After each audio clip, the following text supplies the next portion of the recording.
বর্তমান সময়ে এই কল ডায়ালার অ্যাপ্লিকেশনটি নিয়ে খুবই সমস্যার মধ্যে আছে সবাই, ঠিক আছে। কারণ 18ই আগস্টের পর থেকে গুগল নতুন আপডেট করেছে, যার পর থেকে এখানে এই কল ডায়ালার অ্যাপ্লিকেশনের ইন্টারফেস সম্পূর্ণ চেঞ্জ হয়ে গিয়েছে। এখানে একটি কন্ট্যাক্ট অপশন থাকার কথা, সেটাও নেই, সেটাকে এখানে উপরে করে দিয়েছে ভিউ কন্ট্যাক্ট বলে। তারপরে কিবোর্ডটাকে করে দিয়েছে এখানে, ঠিক আছে। আপনারা দেখতেই পাচ্ছেন বিষয়, এটাকে কীভাবে সলভ করবেন, আগের অবস্থা কী করে ফিরে যাবে। আগের ইন্টারফেসটা আপনারা দেখতে পাচ্ছেন যে এমন ছিল, আর এখন আপডেটের পরে এমন হয়েছে। সো আমি যদি এখান থেকে কাউকে কল লাগাই, আপনি দেখতে পাচ্ছেন কল লাগালে কিরকম একটা ইন্টারফেস আসছে, আর আগের কল লাগালে আগের যে আপডেটের আগে যেটা ছিল কল লাগালে কেমন ইন্টারফেস আসতো আপনারা দেখতেই পাচ্ছেন। তো এটাকে কীভাবে সলভ করবেন, তো চলুন আজকে ভিডিওটি স্কিপ না করে শুরু থেকে শেষ পর্যন্ত দেখুন, তাহলে আপনারা সম্পূর্ণ বুঝতে পারবেন যে কেমনভাবে এটাকে করতে হয়। তো চলুন দেখিয়ে দিচ্ছি। ফ্রেন্ডস, এখান থেকে আপনি আপনার প্লে স্টোর অ্যাপ্লিকেশনটি, ঠিক আছে, প্লে স্টোর অ্যাপ্লিকেশনটি ওপেন করে নেবেন।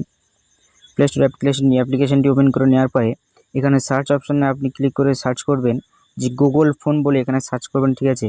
আমি গুগল ফোন বলে সার্চ করছি। সার্চ করার পরে একটু নিচের দিকে স্ক্রল করলে এখানে দেখতে পাবেন যে লেখা আছে ফোন বাই গুগল, ঠিক আছে। এই অপশানতে আপনি ক্লিক করবেন এই অ্যাপ্লিকেশনে। এখানে দেখতে পাচ্ছি আনইনস্টল, ঠিক আছে। অ্যাপ্লিকেশনটি আনইনস্টল হবে না, আমি দেখিয়ে দিচ্ছি, আপনারা দেখুন শুধু খালি।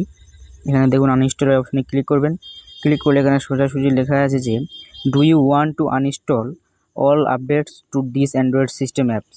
এখানে বলছে যে আপনি কি সমস্ত যে আপডেট এসছে সেই আপডেটগুলো কি আপনি আনইনস্টল করে দিতে চান। অ্যাপ্লিকেশনটি নয়, আপডেট এসছে, এই আপডেটটাকে আনইনস্টল করে দেবেন। দেওয়ার পরে দেখতে পাবেন যে আপনার এই সমস্যার সমাধানটি হয়ে গেছে। সো আমি এখানে সিম্পল এখানে আনইনস্টল অপশন এখানে ক্লিক করে দেবো, ঠিক আছে। ক্লিক করে দেওয়ার পরে কিছুক্ষণ রিফ্রেশ হবে, হওয়ার পরে সিম্পল এখানে ওপেন অপশন চলে আসবে। আমরা এখানে ওপেন অপশানে ক্লিক করে এখান থেকে আমরা ওপেন করে নেবো অ্যাপ্লিকেশনটি, ঠিক আছে। অ্যাপ্লিকেশনটি ওপেন করার পরে আপনি দেখতে পাবেন যে এখানে চমৎকার হয়ে গেছে। তো আপনারা আগের ইন্টারফেসটা দেখেছেন এবং এখন ইন্টারফেসটা দেখতে পাচ্ছেন আনইনস্টল করার পরে, আপডেটগুলি আনইনস্টল করার পরে এখন ইন্টারফেসটা আপনারা দেখতে পাচ্ছেন যে আগের পুরনো যে আমাদের ইন্টারফেস ছিল সেটার মতো হয়ে গেছে। সো এটা একটি বেসিক একটা ছোটো সেটিংস, আপনারা আশা করি আপনারা বুঝতে পেরেছেন, ঠিক আছে। এখন যদি আমি কাউকে কল লাগাই, এখানে দেখতে পাবেন ইন্টারফেসটি দেখতে পাচ্ছেন কেমনটা পরিবর্তন হয়ে গিয়েছে, আপডেটের পরে যেমন ছিল তার থেকে পরিবর্তন হয়ে গেছে। সো এই ছিল আজকে ছোটো সেটিংস। ভিডিওটি যদি ভালো লাগে তাহলে ভিডিওটি লাইক করে দেবেন, চ্যানেলটিকে সাবস্ক্রাইব করে দেবেন এমন ভিডিও পরবর্তীতে পাওয়ার জন্য।